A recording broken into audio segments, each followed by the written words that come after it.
బహుజన 9 news. బోధించు, సమీకరించు, పోరాడు.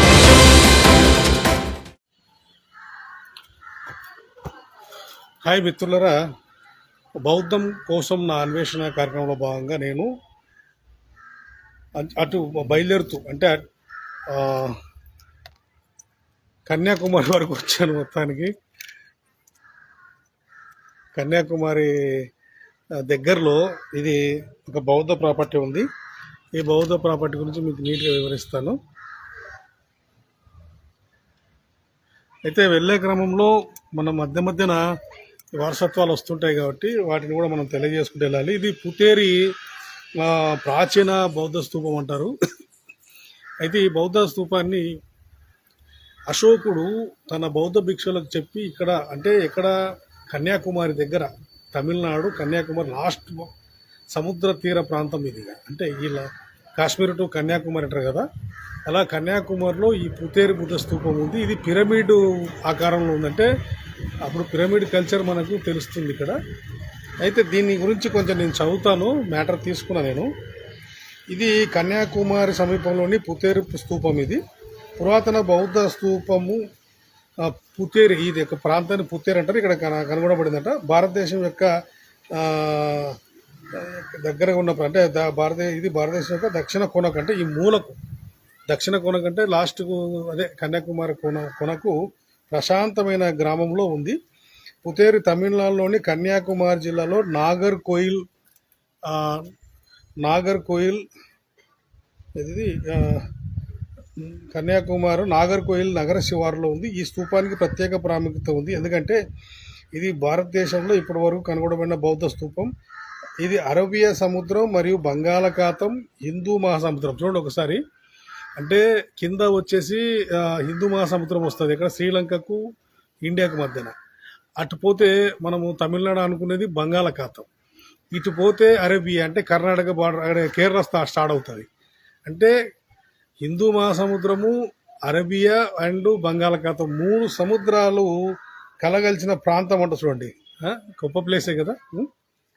అంటే కన్యాకుమారి ఈ భౌగోళికంగా కలిసే కన్యాకుమారి కేప్ నుండి, అంటే కన్యాకుమారి నుంచి 20 కిలోమీటర్ల దూరంలో ఉంటుంది. ఈ ప్రదేశం యొక్క భౌగోళిక ప్రాముఖ్యత దృష్ట్యా బుద్ధుని అవశేషాలతో అశోకు నిర్మించిన వేలాది స్తూపాల్లో చివరిది ఇది. అంటే ఆయన చివరి బౌద్ధ స్తూపం. ఇక్కడి నుంచి బౌద్ధ వారసత్వాలు మళ్ళీ లాస్ట్ స్తూపం అవుతుంది. ఈ తర్వాత శ్రీలంక వస్తుంది. శ్రీలంకలో ఆమె సొంత సంఘమిత్ర, అశోకుని కూతురు సంఘమిత్ర, తర్వాత మహీంద్ర, వాళ్ళ కల్చర్ వస్తుంది అక్కడ. శిథిలావస్థలో 7 మీటర్ల ఎత్తులో ఉన్న ఎత్తైన పిరమిడ్ ఇటుక నిర్మాణ స్తూపంలో ఇప్పుడు మిగిలింది. అంటే 7 మీటర్ల హైట్లో ఇదే చూడండి, శిథిలావస్థగా పిరమిడ్ ఆకారంలో ఉంది. ఇది నేను చూపిస్తా చుట్టూ, ఇది మ్యాటర్ చదివి మీకు చూపిస్తాను. మిగిలి ఉంది. ఈ స్తూపం ముందు దానిలో పొందుపరిచిన భిక్ష గిన్నె పట్టుకొని నిలబడిన భంగిమలో అరిగిపోయిన ఒక రాతి విగ్రహం కూడా ఉంది. అది కూడా పక్కన నా వెనుక ఉంటుంది, మీకు చూపిస్తే కనపడుతుంది అక్కడ నా వెనుక ఉంది. ఈ బొమ్మ బుద్ధుంది కావచ్చు అనేది చెప్తున్నారు అంచనా ప్రకారంగా. ఈ బొమ్మ బుద్ధుంది కాదు, 3 అడుగుల ఎత్తు ఉంటుంది. ఈ విగ్రహం యొక్క ఉష్ణిషం భాగం అరిగిపోయినప్పటికీ పొడవాటి చెవులు, గిరిజాల జుట్టు, వస్త్రాలు మొదలైనవి కనిపిస్తాయి. 2 చేతులు పట్టుకున్న భిక్ష గిన్నె ఆకారం కూడా స్పష్టంగా కనిపిస్తుంది. ఈ విగ్రహం రాతి రిలీఫ్ లేదా స్తంభం వంటి మునుపటి నిర్మాణం నుండి ఒక శకలంగా కనిపిస్తుంది. అంటే ఇది ఒక పురాతనమైన శిల్పం కిందకే చూడాలి. ప్రస్తుతం గ్రామస్తులు ఈ కట్టడాన్ని స్తూపంగా గుర్తించడం లేదు. ఇక్కడైతే వాళ్ళు ఇది బౌద్ధ స్తూపం అని గుర్తించడం లేదంట. ఇక్కడ వారు దీనిని సాధారణంగా పెద్ద చెదపురుగు అని, చెదలు పట్టిన ఒక పుట్ట అని చెప్తున్నారంట. ఇక్కడ చూడండి ఎంత బాధకరము, చెదలు పట్టిన ఒక పుట్ట అని చెప్తున్నారంట. అంటే దీనిని చెదలుకుంటారు. దీనిని స్థానిక భాషలో పుట్రు అంటారంట. ఇక్కడ పుట్రు అంటే ఇక్కడ భాషలో, తమిళ భాషలో పుట్రు. కాబట్టి వారు దీనిని నాగుల పవిత్ర స్థలంగా భావిస్తారు. అంటే ఇది నాగుల చవితి పుట్ట కిందికి చూస్తారంటే ఇది బౌద్ధ స్తూపంగా వీళ్ళు పరిగణలోకి తీసుకోలేదనేది ఇక్కడ చరిత్ర చెప్తుంది. అయితే ఈ స్తూపం యొక్క ఇటుక నిర్మాణం చాలా స్పష్టంగా ఉంది. మరియు ఇది చెదల పురుగు కాదు, పుతేరి అనే స్థలం పేరు బుద్దేరి. అంటే బుద్దేరి అండి ఉద్భవం. అంటే ఇది బుద్దేరిని పుతేరి కింద చెప్తున్నారంట. ఇది తమిళంలో బుద్ధర్ను పుత్తర్ అంటే ఇక్కడ బుద్ధర్ని పుత్తర్ కూడా అంటారంట. అంటే అది బుద్దేరి నుంచి పుత్తేరిగా పేరు పలకడంలో అని వీళ్ళు పలకడంలో ఒక మిస్టేక్ అయ్యి దీన్ని పుత్తేరి కింద మార్చారు. ఇది ఒక కాన్సెప్ట్. దీన్ని నాగుల పుట్ట కిందకే చూస్తున్నారు. ఇది ఒక నాగుల చవితికి పెద్ద పాములు పాలు పోసినట్టు ఉంది. ఎందుకంటే ఇక్కడ మీరు చూస్తే హిందూ కల్చర్ కనపడుతుంది. మనం వెనక నుంచి చూస్తే ఇక్కడ ఈ కల్చర్ సాంప్రదాయాలు ఇక్కడ కనపడతాయి. ఇది బౌద్ధ స్తూపం. ఇది బౌద్ధ స్తూపం. ఇంకోటి అశోకుడు నిర్మించిన 84,000 బౌద్ధ ప్రాపర్టీస్. అది పిల్లర్స్ కావచ్చు, స్తూపాలు కావచ్చు. ఇది లాస్ట్ స్తూపము, లాస్ట్ కల్చర్, లాస్ట్ దీపావళి 84,000 84,000ది 84,000ది అంటే ఇది పురాతనమైంది. అయితే ఇక్కడ దీన్ని నేను ఒకసారి వ్యూ చూపిస్తాను చూడండి. ఇక్కడ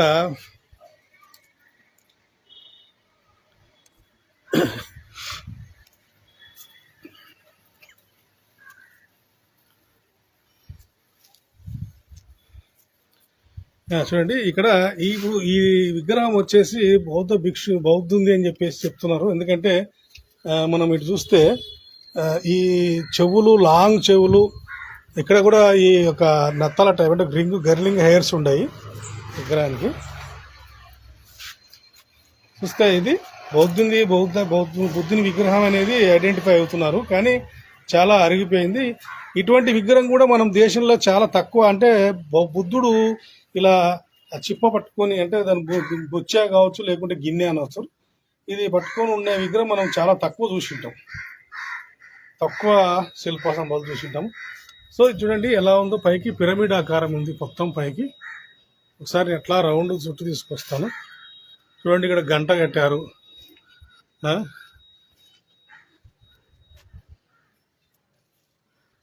ఇక్కడ చూడండి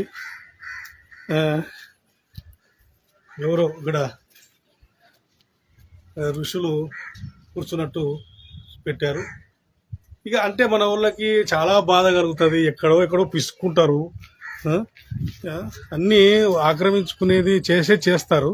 మనం ఇది గుర్తు చేస్తుంటే నా మీద పర్సనల్గా దాడులు, పర్సనల్గా అటాకులు, ఫేస్బుక్లో పోస్టులు పెట్టడం. ఎవరండి కర్మ. చూడండి ఇది ఎంత అప్పుడు పురాతనమైన అసలు ఈ యొక్క కల్చర్ కూడా ఫస్ట్ టైం నేను చూస్తుంది.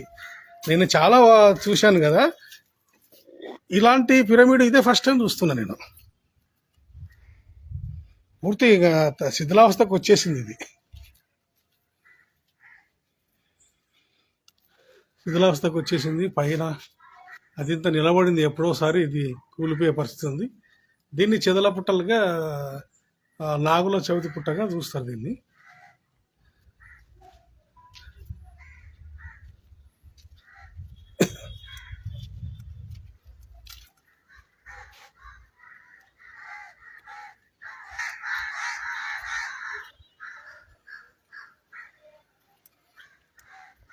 అది పరిస్థితి.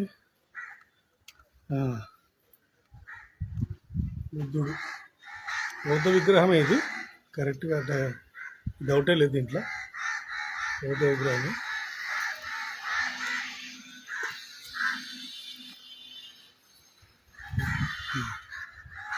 దాంట్లో ఉండేది. సో మిత్రులరా, నేను బౌద్ధం కోసం నాన్వేషణ వెళ్ళే క్రమంలో మ్యాక్సిమము ఒక 5-6 బౌద్ధ వారసత్వాల తర్వాత ఆక్రమించుకున్నది ఒకటి నేను చూపించడం జరుగుతుంది. చాలామంది నేను ఈ కంచి మీనాక్షి అక్కడ అష్టాదశ పీఠాలలో 2వ పీఠం వస్తుంది. ఆమెది శ్రీలంకలో నెంబర్ 1 అయితే 2వ పీఠము కంచి పీఠం వస్తుంది. అంటే కాది మీనాక్షి టెంపుల్ వస్తుంది, మధుర మీనాక్షి.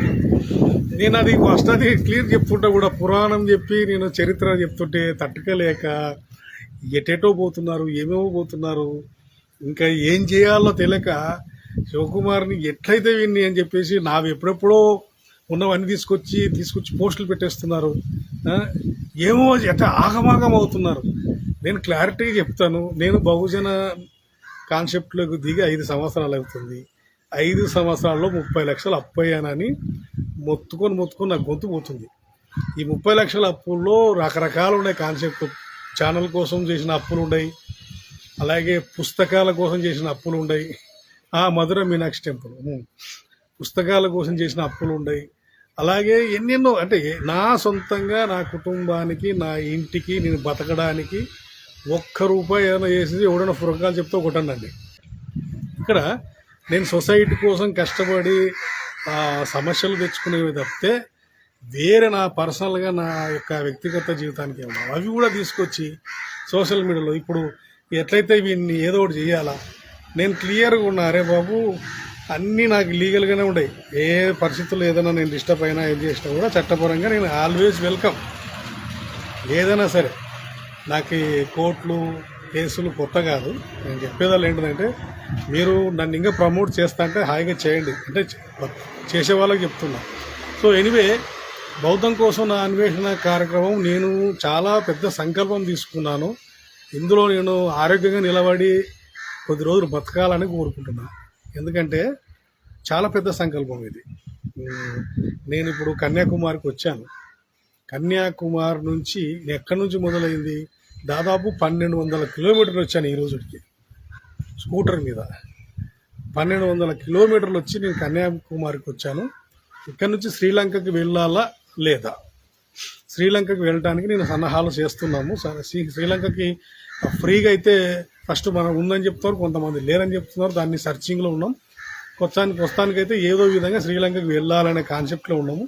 ఒకవేళ శ్రీలంకది ఖచ్చితంగా వీసా కావాలి లేదా పాస్పోర్ట్ కావాలి అనుకుంటే నేను ఈ టూరు ఇటు కన్యాకుమారి, కేరళ, కర్ణాటక నుంచి మహారాష్ట్ర నుంచి అటు గుజరాత్ తిప్పుకొని, గుజరాత్లో నరేంద్ర మోడీ సొంత ఊరిలో పెద్ద బౌద్ధ వారసత్వం బయటపడింది. అది చూపిస్తాను నేను ప్రపంచానికి. ఆయన ఇంతవరకు ఆ ప్లేస్ విజిట్ కాలేదు.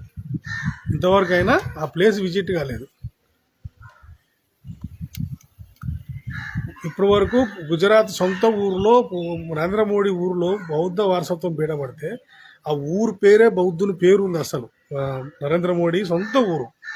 నేను వెళ్ళే క్రమంలో ఇక్కడ మంచి ప్రశాంతమైన ప్లేస్. అసలు వీలైతే కన్నా అక్కడ లైవ్ ఇస్తాను. మొత్తము ఏమంటారు, గాలిమరలు అంటే మింటు పవర్ తయారవుతుంది. బాబా ఎంత ఎన్ని ఫ్యాన్లు ఉన్నాయంటే దాంట్లోనే వస్తుంటే ఏదో ఒక హాలీవుడ్ లొకేషన్కి వెళ్ళినట్టుంది. చుట్టుపక్కల నీళ్లు, సెలయేర్లు.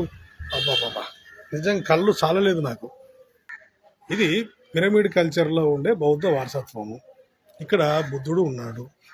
చారిత్రక ఆధారాలు చెప్తున్నాయి. బుద్ధుడి చెవులు చూడండి, ఈ చెవులు, ఇదంతా స్ట్రక్చర్. ఇక్కడ ఈ పట్టుకునేది, ఇందులో కూడా దీపం పెట్టి కొవ్వొత్తి వెలిగిస్తున్నారు మహానుభావులు. ఆయన అది పట్టుకుంటే జిడ్డు ఉంది. ఇక్కడ ఈ శిల్పం వచ్చేసి బుద్ధుంది. ఇది చరిత్ర ఏం చెప్తుంది, పిరమిడ్ ఆకారంలో బౌద్ధ స్తూపం అని చెప్తుంది. అశోకుడు కట్టించిన చివరి స్తూపం కూడా చెప్తుంది. అంటే ఇండియాలో లాస్ట్ ఇక్కడ బార్డర్ ఇది. ఇక్కడ 3 సముద్రాలు కలిసే ప్లేస్ ఇది. హిందూ మహాసముద్రం, అరేబియా సముద్రం, బంగాళాఖాతం, 3 కలిసే చోట్ల ఒక విలువైన వారసత్వాన్ని, దీన్ని ఏంటనే గనగన గంటలు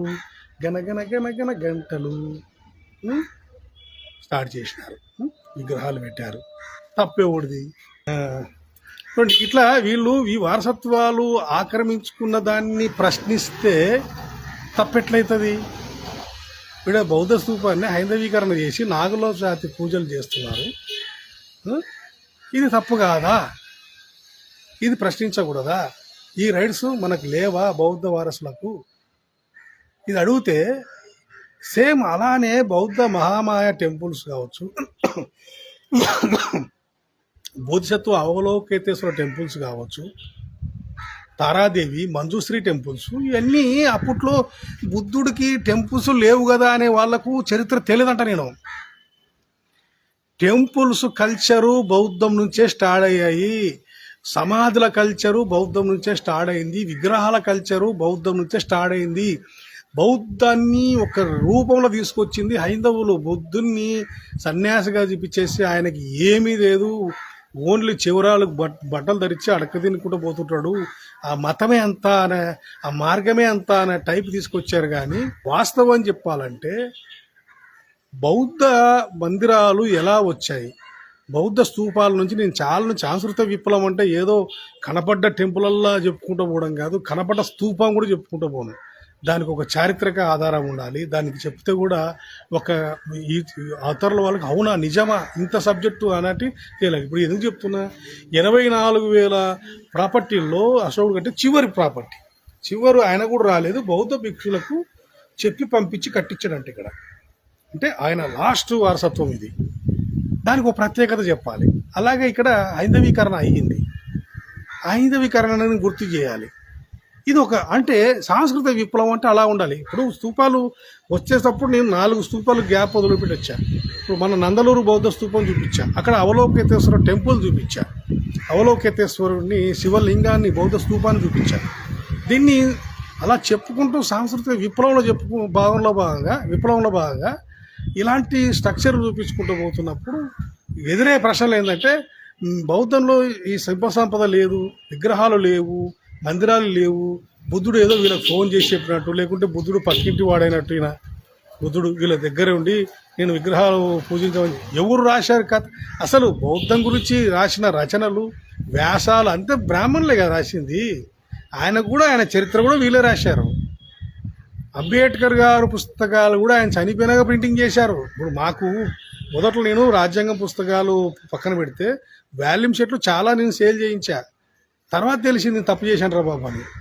అసలు ఆ మొత్తం ఇండియా మొత్తం మీద అంబేద్కర్ గారు రచనలు ప్రసంగాలు ప్రింటింగ్ చేయించింది కూడా బ్రాహ్మణులే. మన తెలుగు యూనివర్సిటీ వాళ్ళు మడభూషి శ్రీధర్ తెలుగులో ట్రాన్స్లేట్ చేశాడు. బుద్ధాండ్ ధమ్మాలో డైరెక్ట్ పుస్తకంలోనే ఓపెన్ చేస్తే సిద్ధార్థ జననం గురించి రాశారు. అంబేద్కర్ పుస్తకమే, బాబాసాహెబ్ అంబేద్కర్ రచనను రాశారు. సుధోధన మహారాజుకి ఎవరు పుడతారో ముందని చెప్పి ఒక 8 మందిని పూజారులు తీసుకొచ్చి, ఋషులను తీసుకొచ్చి జాతకం చెప్పించుకుంటాడంట. అంబేద్కర్ అలా రాస్తాడా? అంబేద్కర్ ఎందుకు రాయడు అని క్లారిటీ చెప్తాం మీకు. అంబేద్కర్ దమ్మదీక్ష తీసుకుంటప్పుడు ఏం చెప్పాడు? యాక్చువల్గా అంటే దమ్మదీక్షలో అష్టాంగ మార్గాలు ఉంటాయి. దమ్మదీక్షలో అష్టాంగ మార్గాలు మాత్రమే ఉంటాయి. ఆ అష్టాంగ మార్గాలు ఏంటిది? ఇదే మందు తాగరాదు, ధూమపానం, మద్యపానం, వ్యభిచారము, అబద్ధాలు ఆడరాదు, ఇవన్నీ ఉంటాయి. కానీ అంబేద్కర్ గారు 14 యాడ్ చేశాడు. మళ్ళీ ఇవన్నీ చివరి దొబ్బేశాడు 8. ఇప్పుడు మనకు కావాల్సిన సంస్కృతి విప్లవం అని చెప్పేసి అంబేద్కర్ గారు ఫస్ట్ దేవీ దేవతలు నమ్మని చెప్పాడు. నెంబర్ 1 నేను హిందూ దేవీ దేవతలను నమ్మను, నెంబర్ 1. తర్వాత నేను వినాయకుడిని నమ్మను, పూజించను. ఇట్లా దేవతల పేరు చెప్పుకుంటూ ఆయన సాంస్కృతిక విప్లవం బాగా పాయింట్లు చెప్పుకున్న తర్వాత 8, 14, 15 నుంచి మొదలవుతుంది దమ్మదీక్షది సంబంధించి. అంటే అలాంటి వ్యక్తి, అంటే నేను దేవుని నమ్మను అని చెప్పిన వ్యక్తి, నమ్మొద్దని మనకు చెప్పిన వ్యక్తి పుస్తకంలో ఋషులు వచ్చి సిద్ధార్థుడు పుడతాడు, ఈయనని బేడి పంపకండి, బేడి పంపితే సన్యాసి అవుతాడు, లేదంటే ఇంటనే ఉంచండి, ఈయనకు సన్యాసి జాతకం ఉందని చెప్పేసి వాళ్ళు చెప్పడం ఏంటిది? అంబేద్కర్ రాయడం ఏంటిది? ఒక్క క్లారిటీ. అంబేద్కర్ దమ్మదీక్షలో చెప్పిన మాటలు ఏంటిది? అలా చెప్పిన వాడు ఇదేట రాస్తాడు? అంటే అప్పట్లో ఋషులు ఉన్నారు అంటే వీళ్ళు యొక్క బ్రాహ్మణ కల్చరు చరిత్రలో కూడా చొరబడ్డారు. వాళ్ళు వచ్చింది 7వ శతాబ్దంలో, కానీ చారిత్రక పుస్తకాల్లోకి ఎంటర్ చేయించారు వీళ్ళు. అయితే చరిత్ర వీళ్ళు ఏం చేశారంటే మేము ముందే ఉన్నామని చెప్పే ప్రయత్నం చేశారు వీళ్ళు. మేము క్రీస్తు పూర్వమే ఉన్నాము, మీకు తెలియదు అసలు మాది ఇంత పొడవు మాది, మేము ఉన్నామని చెప్పే ప్రయత్నం చేసుకుంటూ క్రీస్తు పూర్వమే పుష్యమిత్ర శృంగుని ఒక బ్రాహ్మణుడు అతను రాజు, నేను కూడా ఫస్ట్లో అదే పడి నేను కూడా చెప్పన్న పరిస్థితి వచ్చింది. అంటే తెలియదు, కొత్త పిచ్చగాని నేను. ఇప్పుడు బోనమాలు నేర్చుకునేవాడిని, ఇదే నిజం అనుకున్నా. కానీ అక్కడ పుష్యమిత్ర శృంగు వంశం వాళ్ళు బౌద్ధ స్తూపాలు కట్టించారు. సాంచి బౌద్ధ స్తూపంలో ఆ పుష్యమిత్ర శృంగుని శాసనాలు ఉన్నాయి. అలాగే గుప్తుల కాలంలో ఈ హైందవులకు మంచి సపోర్ట్ అంటారు. గుప్తులు పరిపూర్ణమైన బౌద్ధులు. వాళ్ళు బౌద్ధ నలంద యూనివర్సిటీ కట్టించారు. నలంద యూనివర్సిటీలో మంచి పాఠాలు చెప్పించి 15 దేశాలకు చదువు చెప్పిన రాజులు, గొప్ప రాజులు గుప్తులు. గుప్తుల్ని మనము బ్రాహ్మణులకు అనుకూలంగా అంటే మేము అప్పుడు క్రీస్తు పూర్వమే పుష్యమిత్ర శృంగ మహావంశస్థుడు మేము వచ్చినాము. తర్వాత గుప్తుల కాలంలో మాకు ఎక్కడ రాసుకోవడానికి సామాగ్రి అంతా దొరికింది, మేము అప్పుడే అమలు పెట్టుకున్నాం. అంటే చరిత్రలో కూడా ఎవరి ద్వారా చెప్పించారు ఇవన్నీ, ఎవరు చెప్తే మెసేజ్ పాస్ అవుతుందో అంబేద్కర్ రాసిన రచనల ప్రసంగాల్లో కూడా ఎంటర్ అయ్యి అవన్నీ పుస్తకాలు బయటికి వెళ్ళాయి. ప్రింటింగ్ మరి ఎవరు ప్రాంతీయ భాషల్లో ఎవరు చేశారు, అన్ని ప్రాంతీయ భాషలు చేసినా కూడా వాళ్ళు ఒకవేళ ఎంటర్ అయినా కూడా చాలామంది బ్రాహ్మణులు ఒప్పుకోలేదు. అంటే వాళ్ళు ఒకవేళ మేము ఉన్నామని చెప్పుకున్న పుస్తకాలు ప్రింటినా అంబేద్కర్ అంత పుస్తకాల చదువులోపల ఫైర్ తగ్గి బాల్దాకరే ధర్నాలు చేశాడు శివసేన అధ్యక్షుడు. అబ్బా మీరు జ్వరబండికి రాసుకున్నారో జ్వరబండికి ప్రింటింగ్ చేయించారో కానీ అవి ముట్టుకుంటే అగ్గిలక్కుంటే ఆ పుస్తకాలు చదివితే ఉన్నవాడు కూడా ఉన్న మతం కూడా ఊడిపోతుంది. అసలు వద్దు, మీరు ఎంటర్ కాకుంటే వేరే మార్గాలు ఎంచుకోండి, అవసరమైతే దొంగశిలా శాసనాలు కొట్టించుకోండి, లేకపోతే ఇంకోటి భూముల మీద రాత్రిలో పోయి శిల్పాలు దాచిపెట్టి మళ్ళీ ఒక 5 ఏళ్ళకి 6 ఏళ్ళకి మళ్ళీ తోవండి బయటికి. అంతేగాని ఈ ఒక వక్రీకరణ అనే పుస్తకాల పేరుతో అంబేద్కర్ పుస్తకాల ఐడియాలజీ బయటికి వస్తే దేశం నాశనం అవుతుంది, మైనార్టీలో పడుతుంది హిందూ మతం అని చెప్పి దారుణాలు రాస్తారాకోలు చేసేది వాస్తవం చెప్తున్నది చేస్తే అప్పుడు మళ్ళీ పుస్తకాలు ప్రింటింగ్ ఆపేశారు. సో ఇవన్నీ మనం మెల్లిమెల్లిగా తెలుసుకోవాల్సిన అవసరం ఉంది. ఇలాంటి క్రమంలో చెప్పుకుంటూ పోయిన క్రమంలో నా నోరు ముగించాలా, నన్ను తప్పించాలా, లేకపోతే ఇంకోటి చేయాలని చాలా పగటికలలు అంటున్నారు. కనండి, తప్పలేదు.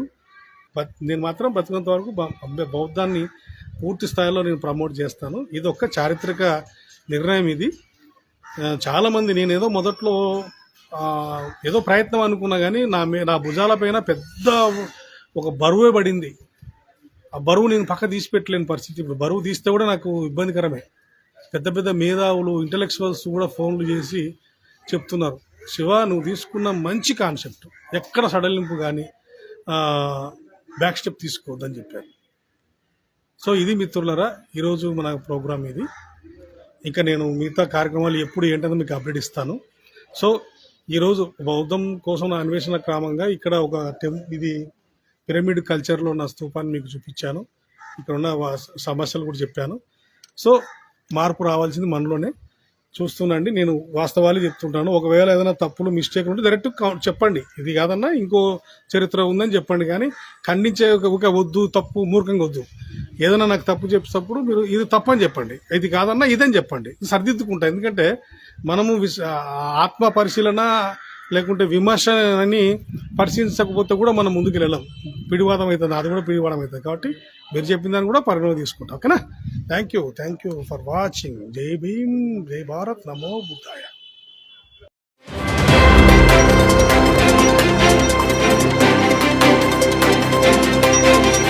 బహుజనుల గుండె చప్పుడు మీ బహుజన 9 న్యూస్.